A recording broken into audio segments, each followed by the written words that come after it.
नमस्कार दोस्तों, स्वागत है आपका हमारे चैनल एके गाइड में। एक नज़र आज की मुख्य खबरों पर। एडेड स्कूलों में भर्ती प्रक्रिया पूरी कराने के लिए धरना। अशासकीय सहायता प्राप्त जूनियर हाई स्कूल सहायक अध्यापक व प्रधानाध्यापक भर्ती परीक्षा 2021 को पूरा कराने की मांग करते हुए अभ्यर्थियों ने सोमवार को धरना दिया। निषादगंज स्थित बेसिक शिक्षा निदेशालय के शिविर कार्यालय के सामने धरने पर बैठे अभ्यर्थियों ने बताया कि एडेड जूनियर हाई स्कूल शिक्षक भर्ती का विज्ञापन मार्च 2021 में जारी हुआ था। इसकी लिखित परीक्षा 17 अक्टूबर 2021 को हुई थी। इनमें प्रदेश भर के लगभग 3 लाख छात्र शामिल हुए थे। भर्ती परीक्षा का परिणाम 15 नवंबर 2021 को परीक्षा नियामक प्राधिकारी की ओर से जारी किया गया था। पारदर्शिता व शुचिता के लिए संशोधित परिणाम 6 सितंबर 2022 को जारी किया गया था। इसके बाद से प्रक्रिया रुकी है। अभ्यर्थियों ने बताया कि इस भर्ती प्रक्रिया में सफल हुए 42,000 से अधिक छात्र अवसाद में जी रहे हैं।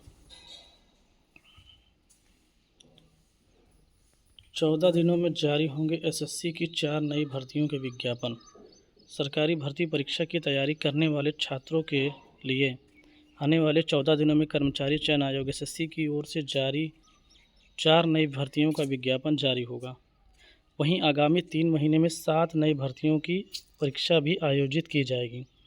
एसएससी की ओर से जारी भर्ती परीक्षा के कैलेंडर में अनुसार जून माह में 4 नई भर्तियों के विज्ञापन जारी होंगे।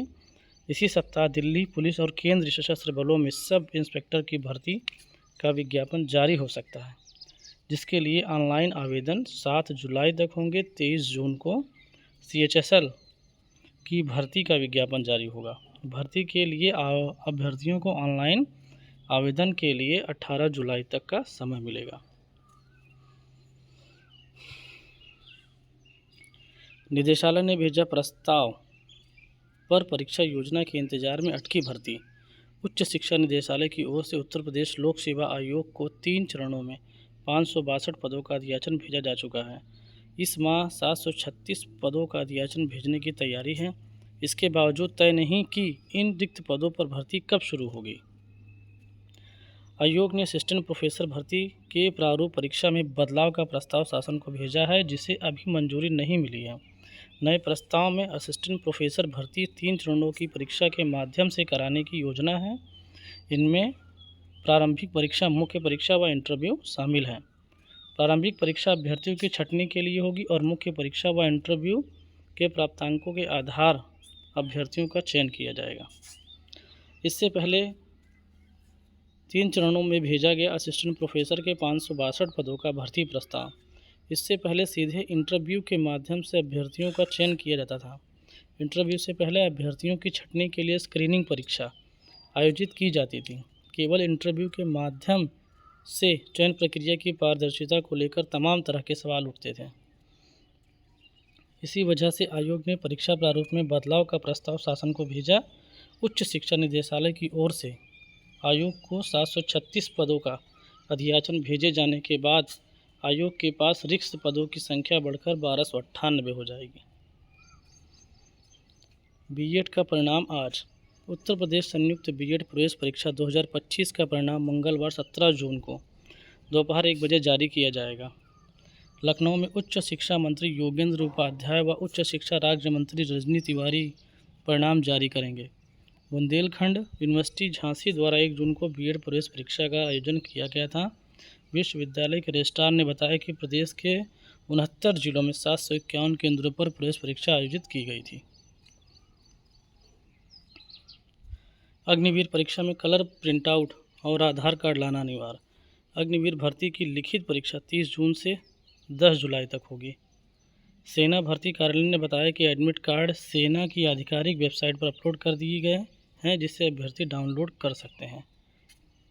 अभ्यर्थियों को परीक्षा केंद्र पर एडमिट कार्ड का रंगीन प्रिंटआउट और आधार कार्ड की कॉपी लाना अनिवार्य होगा। इसके अतिरिक्त अन्य सामग्री लाने की अनुमति नहीं है। परीक्षा केंद्र पर ही अभ्यर्थियों की फ़ोटो खींची जाएगी और बायोमेट्रिक जांच होगी।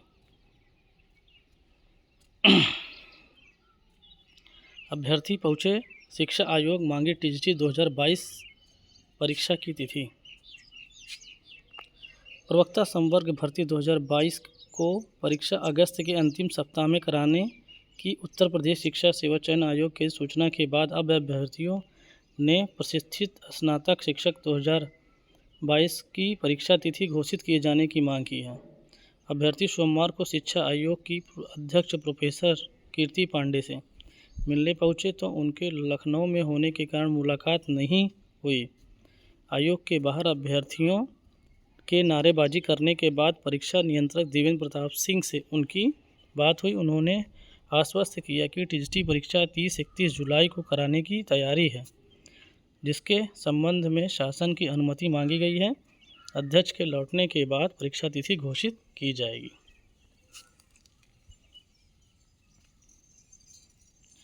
कम संख्या पर पास के स्कूल में जाएंगे बच्चे। शिक्षक छात्र अनुपात सही करने के लिए बेसिक शिक्षा विभाग की कवायद। बच्चों की कम संख्या वाले परिषदीय विद्यालयों के बच्चे पास के स्कूल में पढ़ेंगे। शिक्षक छात्र अनुपात बेहतर करने के लिए कम बच्चों वाले स्कूलों की पास के स्कूल के साथ पेयरिंग की जाएगी। शासन ने सोमवार को इस संबंध में दिशा निर्देश जारी किए हैं। निर्देश में कहा गया है कि जिन स्कूलों में छात्र नामांकन कम है, वहां संसाधनों के अधिकतम प्रयोग के लिए स्कूलों के साथ आपसी सहयोग की जरूरत है। ऐसे विद्यालयों को पास के विद्यालयों के साथ पेयरिंग कर एक इकाई के रूप में चलाया जाएगा।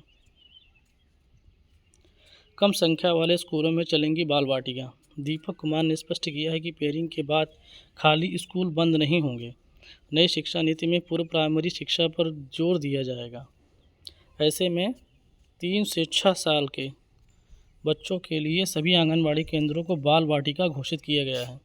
इसलिए संसाधनों के अधिकतम प्रयोग के दृष्टिगत शेष विद्यालयों का प्रयोग बाल वाटिका के रूप में किया जा सकेगा। इनको पास के प्राथमिक विद्यालयों का भाग माना जाएगा। यहाँ पर एक ACC एजुकेटर तैनात करते हुए बच्चों के लिए सुविधाएं उपलब्ध कराई जाएंगी।